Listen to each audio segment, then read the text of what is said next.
سوال، جن چیزوں پر تیمم کرنا ناجائز ہے، اگر ان پر غبار ہو تو تیمم جائز ہوگا یا نہیں؟ یہ کیا ہوا آپ کا سوال؟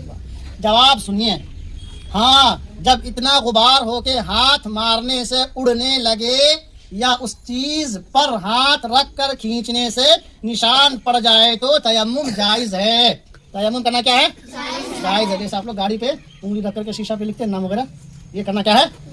اس میں تیمم ہو جائے گا۔ سوال نمبر 2، اگر قرآن مجید پڑھنے یا چھونے یا مسجد میں جانے یا اذان کہنے یا سلام کا جواب دینے کی نیت سے تیمم کیا تو اس سے نماز جائز ہے یا نہیں؟ یہ ایک سوال ہوا۔ جواب جائز نہیں ہے۔ کیا ہے؟ جائز نہیں ہے۔ سمجھ گئے نا؟ یہ دونوں سوال کا جواب آپ دونوں سمجھ گئے؟ چلیے، اللہ حافظ، فی امان اللہ۔ سمجھ گئے؟ ختم کیجیے۔